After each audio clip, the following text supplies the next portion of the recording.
Happy evening, everyone. எல்லாரும் எப்படி இருக்கீங்க? எஸ், நல்லா இருக்கீங்கன்னு நம்புறேன். Welcome to super 70 series day 69. Yes, வெற்றிகரமா 69வது நாள் எட்டியிருக்கோம். இதுக்கெல்லாம் உங்களுடைய ஆதரவும் கன்சிஸ்டன்சியும் அது மட்டும் தான் சாத்தியம்னே சொல்லலாம். எஸ், தேங்க்யூ ஸோ மச் எல்லாருக்காகவும். And today's trainer mister Abdul Rahman, அவங்க ஒரு பிகாம் கிராஜுவேட் அண்ட் டிசிபி முடிச்சிருக்காங்க. அவங்க ஒர்க் பண்றது அக்கௌண்டன்ட் இன் பிரைவேட் கம்பெனி துபாய். மேலும் அவங்க ஜாபோட சேர்த்து எஜுகேஷனல் கவுன்சிலராகவும் நிறைய பேருக்கு ஸ்கூல் அண்ட் காலேஜ் ஸ்டூடெண்ட்ஸுக்கு கைடன்ஸ் கொடுத்துட்டு இருக்காங்கன்னு சொல்லலாம். அவங்க ஒரு சமூக செயற்பாட்டாளர்னு சொல்லலாம். இன்னைக்கு நமக்குமே அந்த சமூகத்தை சார்ந்து ஒரு டாபிக் தான் சிறப்பாக கொண்டு வந்திருக்காங்க. Yes, let's welcome to this beautiful platform mister Abdul Rahman brother. Happy evening. எல்லாரும் எப்படி இருக்கீங்க? சூப்பராக இருப்பீங்கன்னு நினைக்கிறேன். ஓகே, இன்னைக்கு என்ன டே? சூப்பர் 70 ஃபர்ஸ்ட் சீரீஸில் தமிழ் இங்கிலீஷ்னு 2 லாங்குவேஜில் செஷன் போயிட்டு இருக்கு. இன்னைக்கு தமிழ் லாங்குவேஜில் லாஸ்ட் செஷன். ஓகே, ஆல்மோஸ்ட் ஒரு இந்த சூப்பர் 70 ஃபர்ஸ்ட் சீரீஸில் இறுதி கட்டத்தை நெருங்கிட்டோம் அப்படின்னே சொல்லலாம். ஸ்டார்டிங்லேருந்து இப்போ வரைக்குமே இந்த சீரீஸுக்கு சப்போர்ட் பண்ணக்கூடியவங்க எல்லாருக்கும் ஃபர்ஸ்ட் நான் தேங்க் பண்ணிக்கிறேன். ஓகே, டாபிக்குள்ளே போயிடலாமா? ஓகே, டாபிக்குள்ளே போகிறதுக்கு முன்னாடி உங்ககிட்ட ஒரு சில கொஸ்டின் கேட்கணும்னு ஆசைப்பட்றேன். அந்த கொஸ்டின் கேட்டு அதுக்கப்புறம் அப்படியே வந்து டாபிக்குள்ளே கண்டினியூ பண்ணிடுவோம். ஓகேவா? ஓகே, இடைக்கு கொஞ்சம் சேட் பாஸ் கொஞ்சம் ஆக்டிவாக வச்சுக்கிங்க. ரேடியோவில் கொஞ்சம் கொஸ்டின் கேட்குற மாதிரி இருக்கும். Okay okay. ஸோ இங்கே மேக்ஸிமம் எல்லாருமே வந்து ஒரு பேரண்ட்ஸ் கேட்டகரியில் தான் இருப்பீங்க. ஸோ உங்கள்கிட்ட இதை கேட்டால் பெட்டராக இருக்கும்னு நினைக்கிறேன். என்ன அப்படின்னா, எத்தனை பேர் நினைக்கிறீங்க தன்னுடைய புள்ளியை படிக்க வச்சு ஒரு டாக்டராவோ, ஒரு இன்ஜினியரோ, ஒரு வக்கீலாவோ, ஒரு கவர்மெண்ட் ஆஃபீஸரோ ஆக்கணும், சமூகத்தில் அவனை வந்து 4 பேர் வந்து மதிக்கக்கூடிய வகையில், எல்லாரும் வந்து பாராட்டக்கூடிய வகையில், பெற்றோர்களுக்கு ஒரு நல்ல பேர் எடுத்து கொடுக்கக்கூடிய விதமா தன்னுடைய புள்ளை இருக்குன்னு அப்படின்ட்டு எத்தனை பேர் ஆசைப்படுறீங்க? ஆமா, நான் அப்படி ஆசைப்படுறேன் அப்படின்னா எஸ் இல்லைனோ. ஃபர்ஸ்ட் டைப் பண்ணலாமா?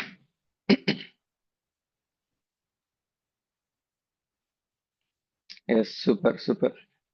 எல்லாருமே அப்படிதான் ஆசைப்படுறீங்க. Okay, yes, okay, super. அடுத்து செகண்ட் கொஸ்டின் ஒன்று கேட்குறேன்.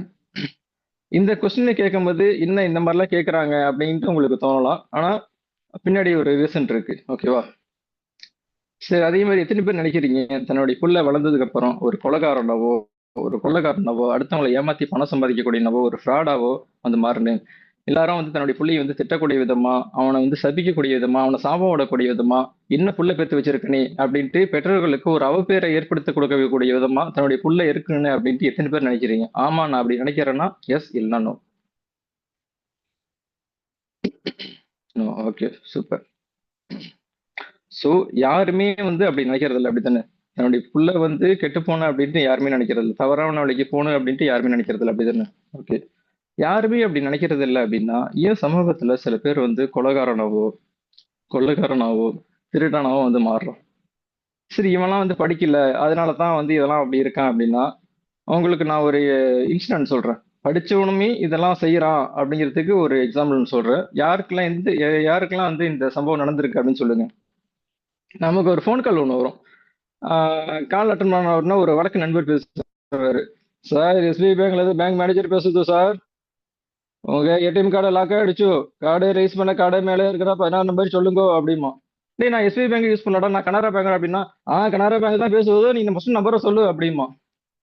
சொன்னா அப்படின்னா இருக்கிற பேங்க் அக்கௌண்ட்ல இருக்கிற எல்லா அமௌண்ட்டும் ஒட்டு மொத்தமா காலியாயிடும்.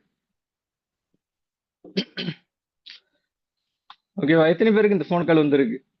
யாரெல்லாம் இந்த சம்பவத்தை கேள்விப்பட்டிருக்கீங்க? சொல்ல முடியுமா?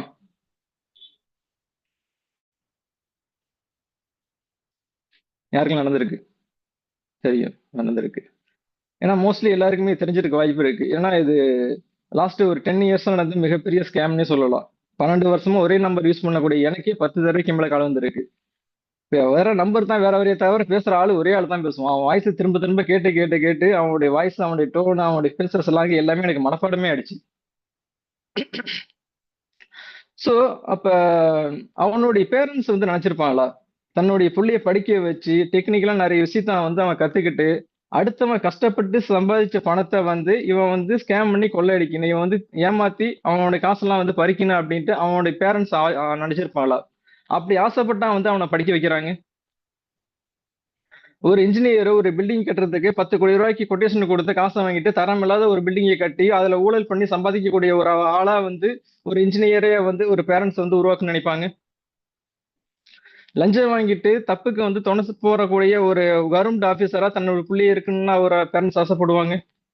தன்னுடைய புள்ளைய படிக்க வச்சு ஒரு ஹையர் போஸ்டிங்ல உட்கார போய் தனக்கு கீழே வேலை பார்க்குறவங்க வேலை பார்க்குறவங்கள வந்து உங்களுக்கு ஒரு தொல்லை குடிக்கக்கூடிய விதமா ஒரு டார்ச்சர் பண்ணக்கூடிய விதமா தன்னுடைய ஆசைகளை இச்சைகளை அவங்ககிட்ட தீர்த்தக்கூடிய விதமா தன்னுடைய புள்ள இருக்குன்னு அப்படின்னு நினைச்சு வந்து அவனை படிக்க வைக்கிறாங்க, அவனை ஒரு போஸ்டிங்ல உட்கார வைக்கிறாங்க.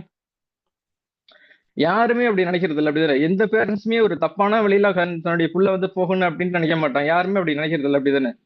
ஓகேவா? பிறக்கும் போது எல்லாருமே வந்து நல்லவனை தான் பிறக்கிறான். அவனுடைய பேரண்ட்ஸுமே அவனை வந்து நல்ல விதமா தான் வளர்க்குறாங்க. ஓகேவா?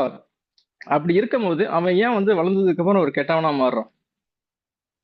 ஒரு நல்லவன் ஏன் வந்து கெட்டவனா மாறுறான்? அதுதான் இன்னைக்கு நான் டாபிக்கா பார்க்க போறோம். பார்க்கலாமா? இன்ட்ரெஸ்டிங்கா இருக்கா?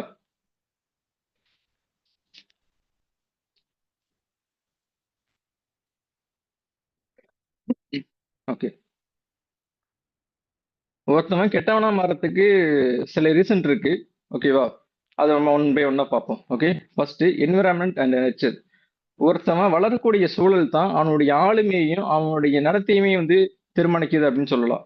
அவன் சுத்தி இருக்கக்கூடிய என்விரான்மெண்ட் எந்த மாதிரி என்விரான்மெண்டா இருக்கு, அவன் பார்த்து வளரக்கூடிய விதம், ஆளுங்க எந்த மாதிரி ஆளுங்களா இருக்காங்க, அவன் எந்த மாதிரி விஷயத்த பாக்குறான். ஃபார் எக்ஸாம்பிளுக்கு ஒரு வெட்டு குத்து அடிதடி கெட்ட வார்த்தை பேசுறதுன்னு ஒரு வன்முறை சம்பவங்களே வந்து அந்த ஏரியால வந்து அவன் பார்த்து வளர்றான் அப்படின்னா அவன் ஃபியூச்சர் பெரியவனாகி அது மட்டும்தான் அவன் மனசுல இருக்கும்.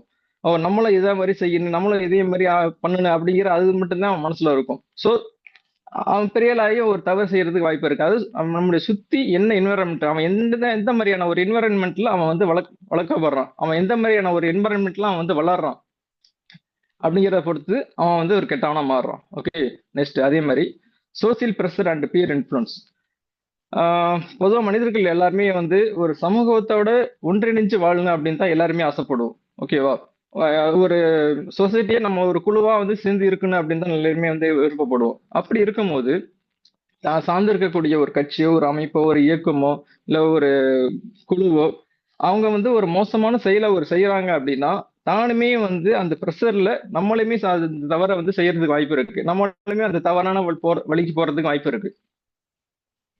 ஓகேவா? நம்ம வந்து ஒரு மோசமான ஒரு ஃப்ரெண்ட்ஸ் கேங்ல இருக்கோம், மோசமான ஒரு குழுவில் வந்து நம்ம வந்து இருக்கோம் அப்படின்னா நமக்கு அதில் உடன்பாடு இருக்கோ இல்லையோ அவங்க செய்யறாங்க, அதனால ஓகே நம்ம வேற வழி இல்லாம நம்மளும் வந்து சேர்ந்து செய்யணும் அப்படிங்கிற அந்த ஒரு ப்ரெஷர்ல நம்ம தள்ளப்பட்டு நம்மளும் அந்த தவறை வந்து செய்யக்கூடியவங்களா இருப்போம்.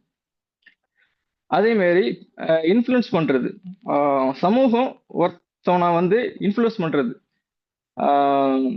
ஃபார் எக்ஸாம்பிளுக்கு கம்யூனிட்டி ரீதியா சில பேரை வந்து நீ வந்து இந்த வழிபாட்டு தளத்துக்கு நீ போகக்கூடாது, நீ எல்லாம் வந்து படிக்கக்கூடாது, நீ எல்லாம் இதை கத்துக்க கூடாது அப்படின்ட்டு, நீ எல்லாம் வந்து இந்த சமூக சார்ந்தாலும் நீ இப்படிதான் இருக்குன்னு அப்படின்ட்டு, பெண்கள்லாம் இப்படிதான் இருக்கு, நீ இந்த சமூக சார்ந்தவங்களாம் இப்படிதான் இருக்குன்னு அப்படின்ட்டு ஒரு அடக்குமுறையை அவனுக்குள்ள வந்து இது ஏற்படுத்துறது. அவன் வந்து அவன் வந்து ஒரு அடக்குமுறைக்கு ஆளாகிறான், ஒரு ஒடுக்குமுறைக்கு ஆளாகிறான் அப்படின்னா அதுல வந்து எப்படி வந்து அவன் வெளியில வர்றது, அதோடைய தாக்கம் வந்து அவனுக்கு மனசுக்குள்ள இருந்துகிட்டே இருக்கும், அதோடைய கோபம் அவன் மனசுக்குள்ள இருந்துகிட்டே இருக்கும். அந்த டைம்ல அவன் எதுவும் செய்ய முடியாட்டியும் கூட அவன் வளர்ந்ததுக்கு அப்புறம் அவன் வந்து சமூகத்துக்கு விரோதமான ஒரு ஆளா வந்து அவன் மாறத்துக்கு பாசிபிள் இருக்கு. ஓகேவா? அதே மாதிரி மூணாவது psychological and mental health issues. இதுல வந்து ரெண்டு விஷயம் பார்க்கலாம். ஒன்று வந்து ஃபாஸ்ட் ட்ராமா. ஃபாஸ்ட் ட்ராமா அப்படிங்கிறது என்னன்னா நமக்கு வந்து சின்ன வயசுல நடந்த வந்து ஏதோ ஒரு மோசமான சம்பவம், அது வந்து ஒரு உடல் ரீதியாகவும் இருக்கலாம், இல்ல வந்து உணர்வு பூர்வமா நம்மள வந்து பெருசா பாதிச்ச ஒரு சம்பவங்களும் இருக்கலாம். எக்ஸாம்பிளுக்கு சொல்லணும் அப்படின்னா சின்ன வயசுல வந்து பிள்ளைங்களுக்கு வந்து அபியூஸ் நடக்கும், குறிப்பா வந்து செக்ஷுவல் அபியூஸ் வந்து நடக்கும். ஓகேவா? இந்த அபியூஸ் அப்படின்னு சொல்லும் போதே வந்து எல்லாருக்கும் என்ன தோணும் அப்படின்னா பெண் பிள்ளைகளுக்கு மட்டும்தான் இது நடக்கும் அப்படின்ட்டு பொதுவா எல்லாருமே வந்து நினைப்பாங்க. ஆனா நிறைய தாய்மார்களுக்கு தெரியாது ஆண் பிள்ளைகளுக்கும் இது நடக்கும் அப்படின்ட்டு.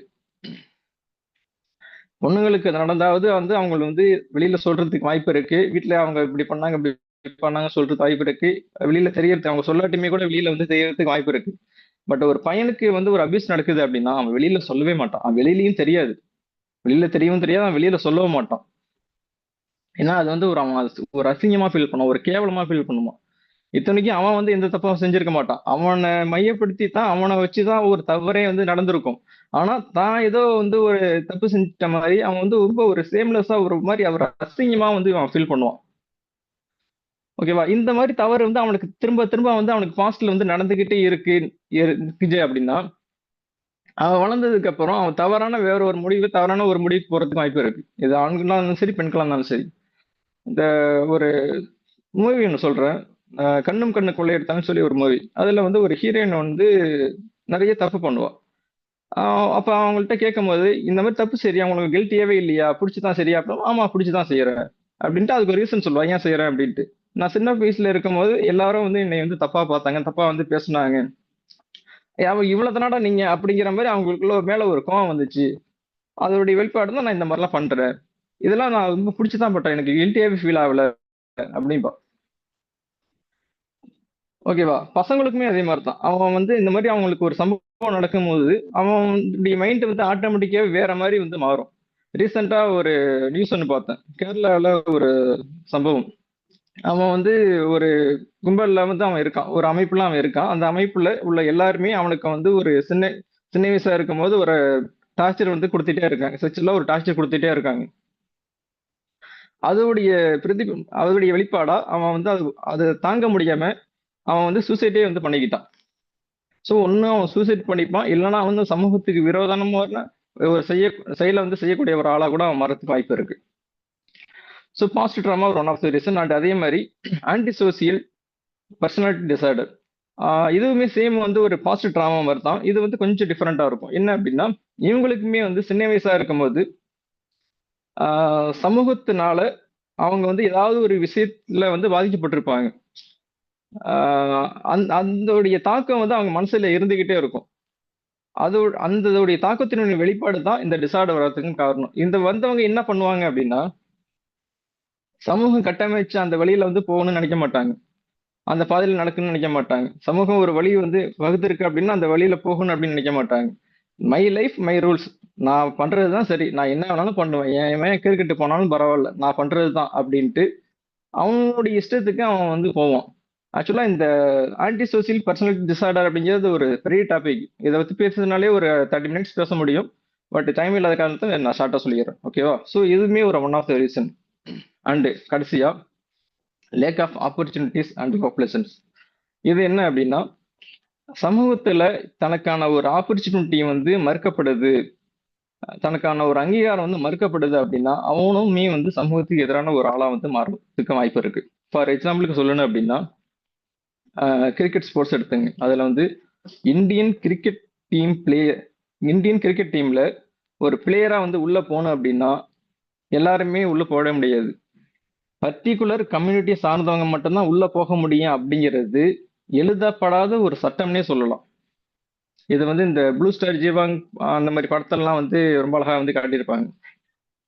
அப்ப தனக்கான தகுதி இருந்தும் தனக்கான வந்து டேலண்ட் இருந்தும் நான் பர்டிகுலர் கம்யூனிட்டி சார்ந்தவன் இல்லைங்கிற ஒரே காரணத்துக்காக எனக்கான ஒரு ஆப்பர்ச்சுனிட்டி வந்து அங்க மறுக்கப்படுது அப்படின்னா அந்த ஒரு கோபத்தின் வெளிப்பாடு அவனுக்கு சமூகத்துக்கு எதிராக ஒரு தவறை வந்து செய்ய வைக்கும். நான் ஒரு ஆசைப்பட்டு ஒரு விஷயத்த செய்ய நினைச்சேன், இந்த சமூகம் அதை செய்ய உள்ளில்ல அப்படின்ட்டு அந்த ஒரு கோபம் அவனை வேற ஒரு விதமா மாத்தும். அண்ட் அதே மாதிரி நம்பிக்கை இழக்கிறது. ஒருத்தன் வந்து கரெக்டான ஒரு பாதையை வந்து சூஸ் பண்ணி போயிட்டு இருப்பான், லீகலா எல்லாத்தையும் வந்து செஞ்சுட்டு இருப்பான், கரெக்டான பாதையில போயிட்டு இருப்பான். ஆனா கரெக்டான பாதையில போகும்போது அவனுக்கு தனக்கான ஒரு வெற்றி கிடைக்கல அப்படிங்கும் போது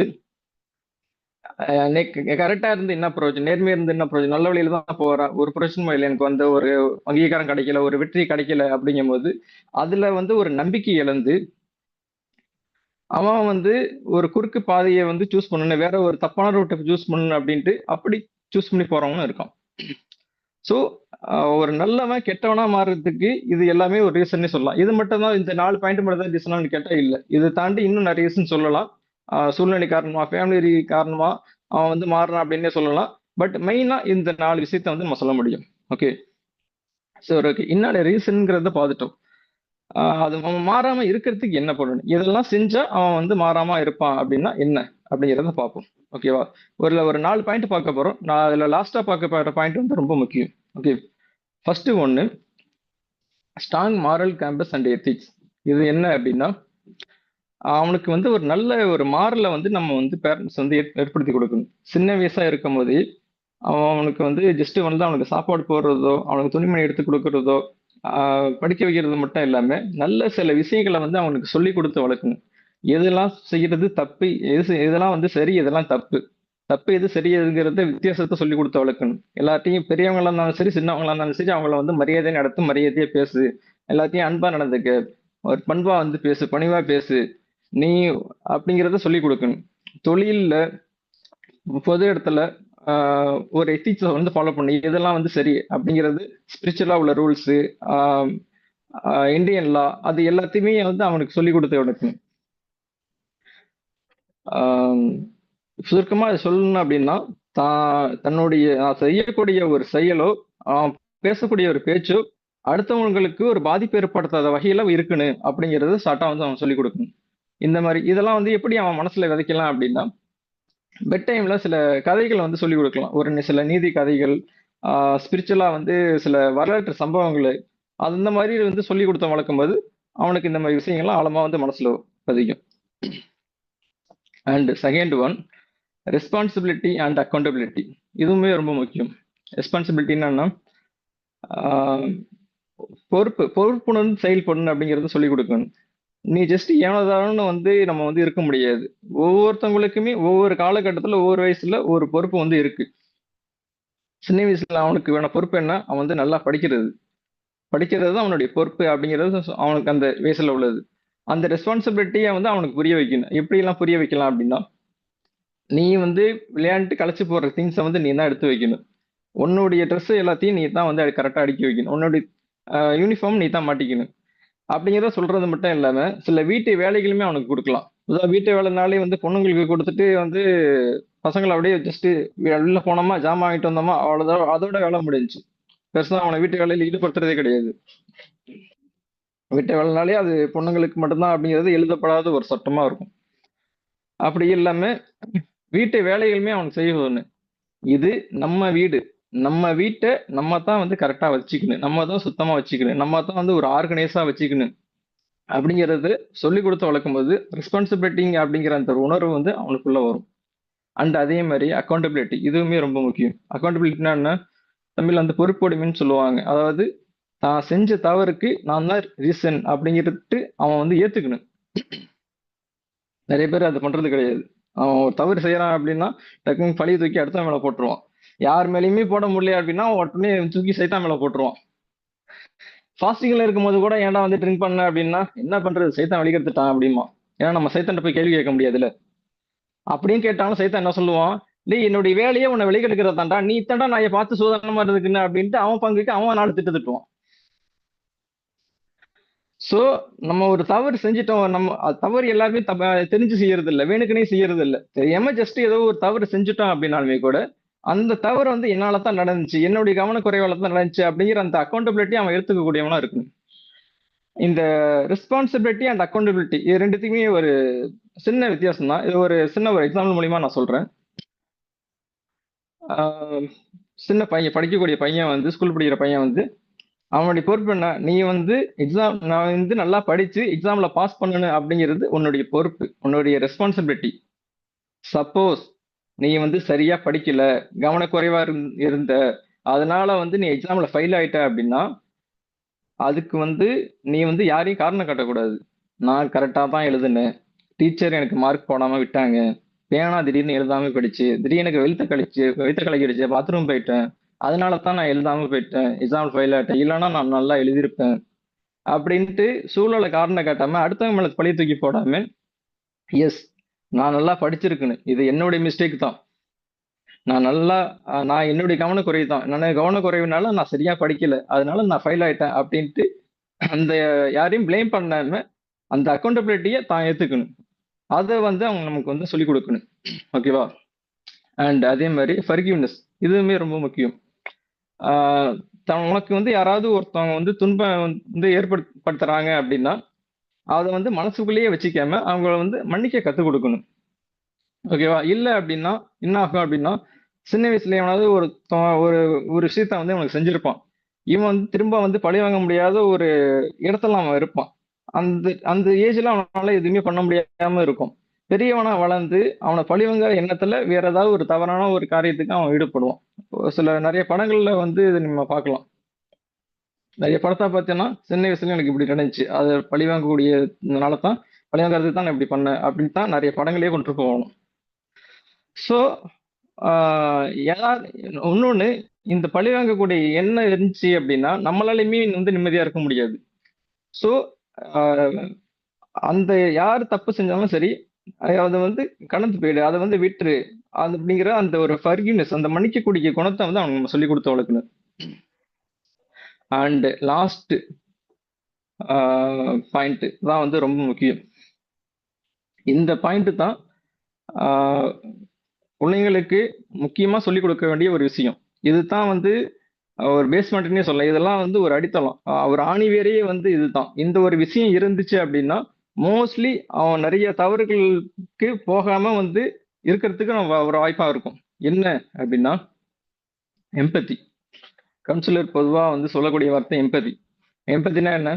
அடுத்தவனுடைய மனநிலைமையை புரிஞ்சு நடந்துக்கிறது, அடுத்தவனுடைய சூழ்நிலையை புரிஞ்சு நடந்துக்கிறது, அடுத்தவனுடைய வழி எப்படி இருக்குங்கிறது புரிஞ்சு நடந்துக்கிறது.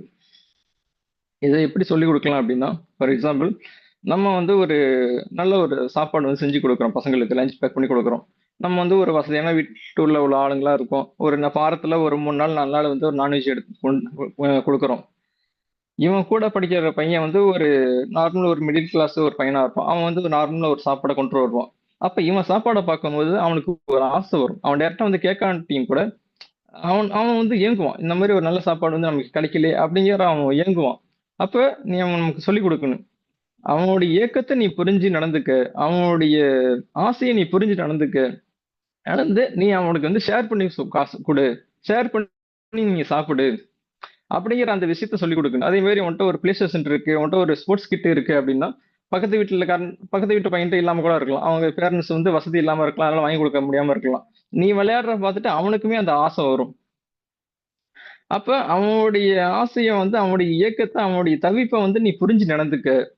அவனுக்குமே விளையாடக்கூடிய ஷேர் பண்ண அப்படின்ட்டு அந்த ஒரு சில விஷயம், நல்ல ஒரு சில விஷயத்த சொல்லிக் கொடுக்கும்போது அவனுக்கு அந்த எம்பத்திங்கிற விஷயம் வந்து அவன் மனசுக்குள்ள அவனுக்கு பதியும். அவன் நம்ம அந்த விஷயத்த நம்ம அவன் மனசுக்குள்ள ஸ்ட்ராங்கா வைக்க முடியும். அண்ட் முக்கியமா இது எல்லாத்தையும் வந்து நம்ம ஜஸ்ட் சொல்லி கொடுக்கறது மட்டும் இல்லாம நம்மளுமே வந்து ஃபாலோ பண்ணணும். சரிங்களா? ஏன்னா ஜஸ்ட் நம்ம சொல்லி கொடுத்துட்டு போதும் அப்படின்னு நினைக்க கூடாது. இப்போ ஃபார் எக்ஸாம்பிளுக்கு எம்பத்தியை பத்தி சொல்றோம். நீ வந்து அப்படி நடந்துக்கணும், கரெக்டா நடந்துக்கணும், அடுத்தவங்களுடைய ஃபீலிங்ஸை புரிஞ்சு நடந்துக்கணும் அப்படின்ட்டு சொல்றது மட்டும் இல்லாம சொல்றோம் அப்படின்னா அவன் நம்மளை பார்ப்பான். இவங்க பேரண்ட்ஸ், நம்ம பேரண்ட்ஸ் வந்து சொந்தக்காரங்க கிட்ட எப்படி நடந்துக்கிறாங்க, நெய்பர்ஸ் கிட்ட எப்படி நடந்துக்கிறாங்க, தான் கிட்ட வேலை செய்யற ஆட்கள்கிட்ட எப்படி நடந்துக்கிறாங்க அப்படிங்கிறத அவன் பார்ப்பான். ஏன்னா அவன் பேரண்ட்ஸை தான் ரோல் மாடலாவே எடுப்பான். என்னத்தான் நம்ம அவனுக்கு சொல்லி கொடுத்தாலுமே கூட மாற்றங்கிறது அவன் கிட்ட இருந்து தான் வரணும். எப்படி வரணும்னு கேட்டா அவன் பார்த்து தான் அவன் கத்துப்பான். ஓகே, பேரண்ட்ஸ் வந்து சொல்லி கொடுக்கறத மட்டும் இல்லாம அவங்களுமே கரெக்டா இருக்காங்க அப்படின்ட்டு நம்மள ரோல் மாடலா எடுத்து நம்ம கிட்ட இருந்து தான் அவனுக்கு அந்த மாற்றமே வரும். ஓகேவா? ஸோ சொல்லிக் கொடுக்கக்கூடிய நம்மளுமே வந்து அது கரெக்டா இருந்தா மட்டும்தான் நமக்கு அந்த ரிசல்ட் வந்து எதிர்பார்க்க முடியும். அண்ட் இன்னொன்னு, இந்த ரிசல்ட்டை உடனே எதிர்பார்க்கவும் கூடாது. இன்னைக்கு சொல்லி கொடுத்துட்டோம், இன்னைக்கு இந்த பாயிண்ட்லாம் சொல்லி கொடுத்துட்டு நாளைக்கே வந்து அவன்கிட்ட ரிசல்ட் எதிர்பார்க்கணும் அப்படின்னா முடியாது. ஒரு விதையை விதைச்சா அது வந்து மரமாகறதுக்கு எவ்வளவு டைம் எடுக்கும்? அது கொஞ்சம் கொஞ்சமா இலை விட்டு செடியா மாறி அப்படியே வந்து மரமாகறதுக்கு ஒரு காலம் எடுக்கும் அப்படின்னா அதே மாதிரி தான் இதுவும்.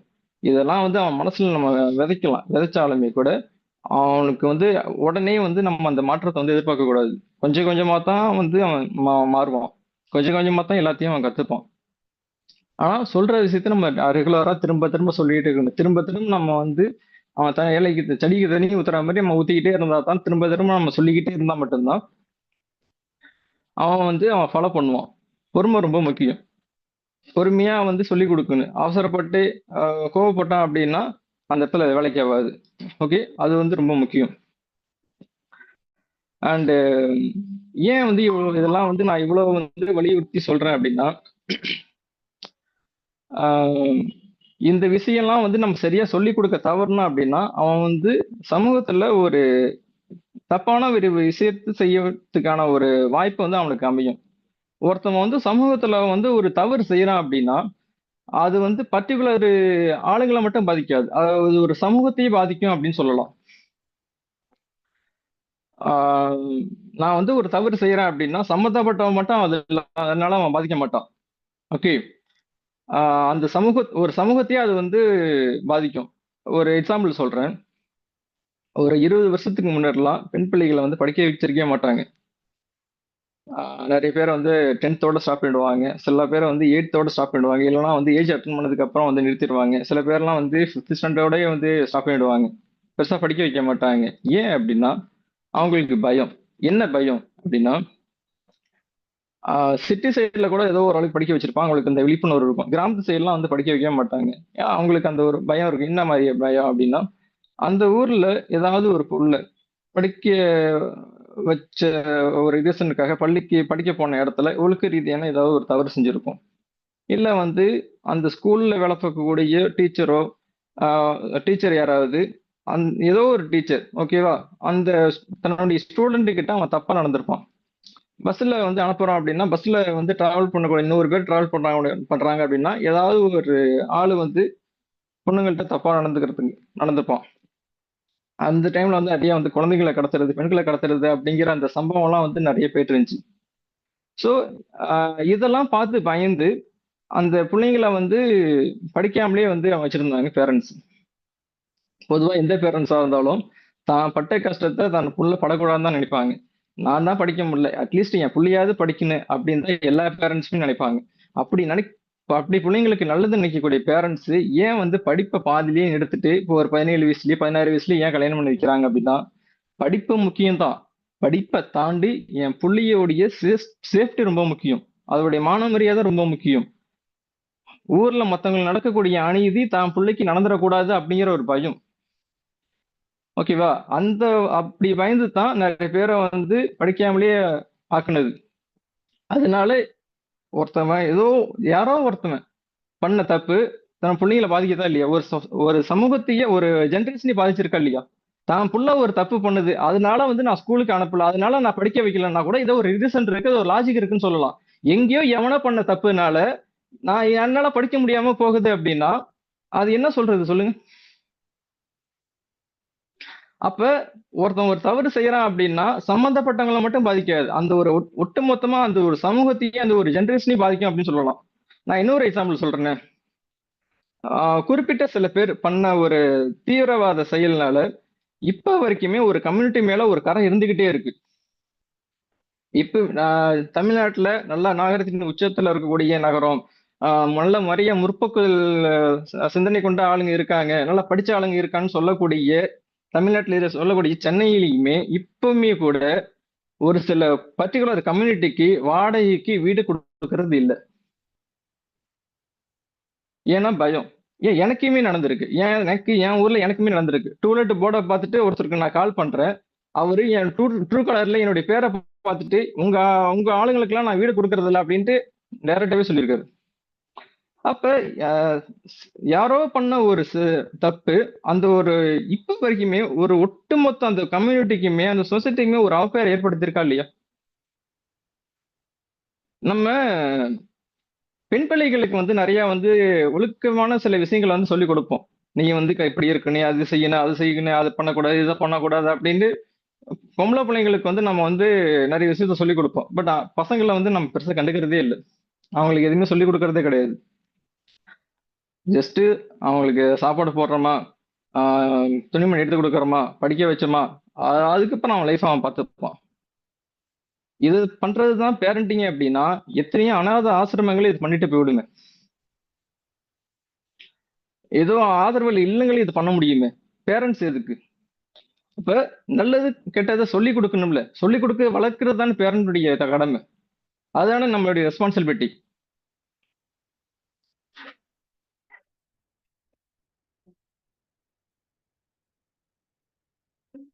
புரியுதா? சோ நல்ல ஒரு விஷயத்த வந்து அவனுக்கு சொல்லி கொடுத்தோம் வளர்த்தோம் அப்படின்னா அவன் வந்து ஒரு நல்லவனா வந்து இந்த சமூகத்துக்கு வந்து வருவான். ஓகேவா? அவன் நல்லவனா வந்தான் அப்படின்னா அவன் மட்டும் இல்லாம அந்த சமூகமே நல்லா இருக்கும். ஏன்னா நம்ம வந்து பிள்ளைங்களுக்கு வந்து பிள்ளைங்களுக்கு வந்து கல்வியை கொடுக்கணும், நல்ல ஆரோக்கியத்தை கொடுக்கணும், நம்ம போனதுக்கு அப்புறம் சொத்து பத்தை சேர்த்து வைக்கணும் அப்படின்லாம் நினைப்போம். காசு பணத்தை சேர்த்து வைக்கணும் அப்படின்லாம் நினைப்போம். எத்தனை பேர் நினைச்சிருக்கோம் தான் பிள்ளைக்கு நல்ல ஒரு சொசைட்டியை ஏற்படுத்தி கொடுக்கணும் அப்படின்ட்டு, நல்ல ஒரு சமுதாயத்தை ஏற்படுத்தி கொடுக்கணும்னு சொல்லி எத்தனை பேர் நினைச்சிருக்கோம்?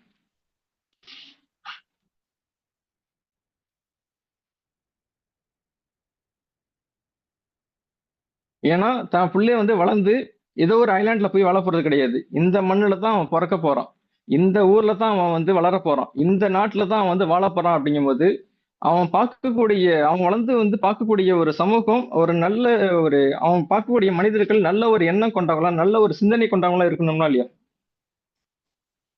சோ அதுக்கான ஒரு முயற்சியில வந்து நம்ம ஈடுபடுவோம். எல்லா பிள்ளைங்களுமே நான் ஒரு சில நல்ல விஷயங்களை சொல்லிக் கொடுத்து வளர்ப்போம். அப்படி சொல்லிக் கொடுத்து வளர்க்கும் போது அது ஃபியூச்சர் ஜென்ரேஷனே வந்து ஒரு நல்ல ஒரு ஜென்ரேஷனா வளரும். அவன் வளர்ந்து வந்து இந்த சமூகத்துக்கு நல்லதெல்லாம் செய்ய வேணாம், அட்லீஸ்ட் அவன் கெட்டது செய்யாம இருந்தாலே போதும், இந்த சமூகம் நல்லா இருக்கும்.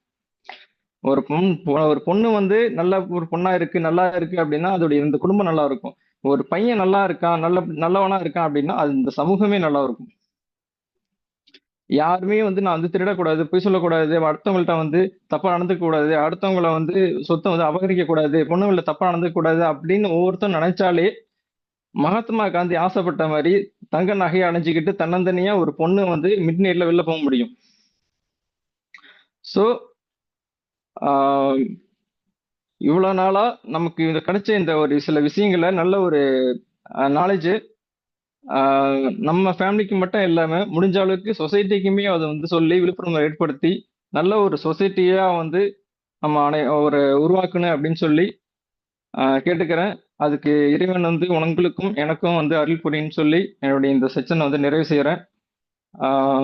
இவ்வளோ நேரம் இதை வந்து பொறுமையாக கேட்ட எல்லாருக்குமே ரொம்ப நன்றி. அண்டு ஃபர்ஸ்ட் டைம் நான் ஒரு பப்ளிக் பிளாட்ஃபார்மில் வந்து நான் பேசுகிறேன். இந்த பேசுறதுக்கு எனக்கு இந்த வாய்ப்பை வந்து ஏற்படுத்தி கொடுத்த ஹுசைன் பாஷா சாருக்கும், இன்னொன்று இந்த இதில் நான் பேர் கொடுத்தாலுமே கூட இதை பண்ணுவேனா மாட்டேனா பண்ண முடியுமா முடியாதான்னு ஒரு குழப்பத்திலேயே இருந்துச்சு.